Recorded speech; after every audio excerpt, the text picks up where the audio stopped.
We're continuing our series, Checking Out My Walk, and this is lesson number 40, and this is to the promise to those who overcome in the church of Thyatira.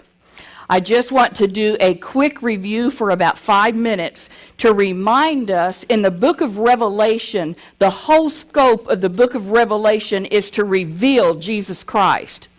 It is to show him as the coming king and the coming conqueror to set up his kingdom. In chapter 1, there is a vision of Jesus Christ that John gives us and describes him. In chapter number 2 and 3, he is writing the letters to the 7 churches, and he comes to examine them. He's looking at their works. And then he gives them things that he doesn't like. And then he gives them recommendations, and he says, do you have an ear to hear what I'm telling you?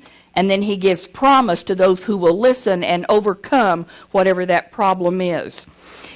As we go on through the book of Revelation, we see the time when the church will be raptured, and then we see in chapter 6 through the bulk of 19, where we have the seals and the trumpets and the bowls, where God is pouring out his wrath upon mankind and upon this earth. Then in chapter 19, around verse 11, Jesus, the heavens open, and here comes Jesus, the conquering king, coming to set up his kingdom, and we are with him. And he is coming to defeat all the enemies, all the kings, the Antichrist, and then he will set up his kingdom upon the earth.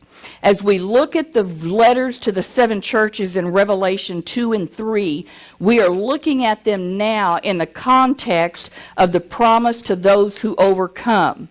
And he says to each church, I know your works. That's how he introduces himself to each church.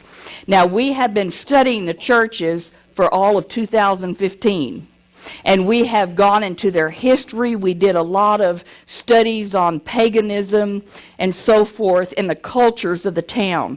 Now we're going back to each church and looking at the promise to those who overcome. And what's emphasized in these letters? Our works.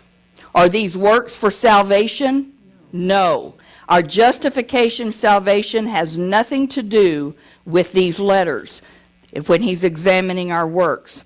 It is my belief that each promise that he is giving is to those who overcome the specific problem that he points out to them in that letter.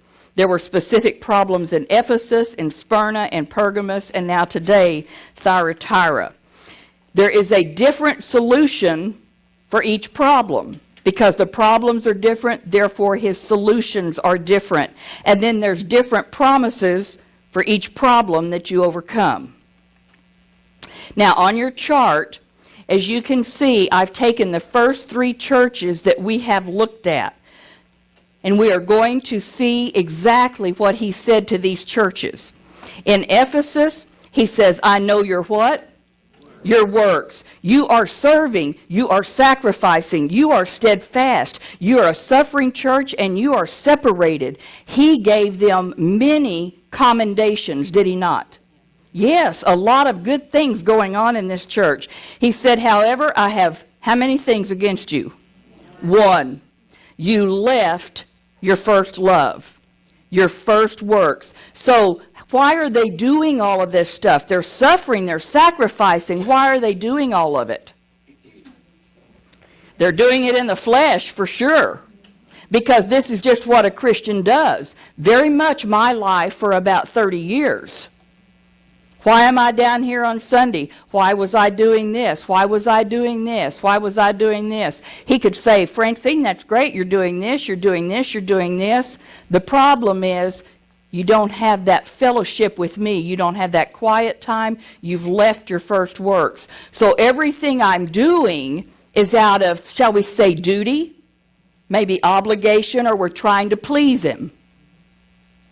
But it's not out of the devotion that he asked for in my life, getting back into his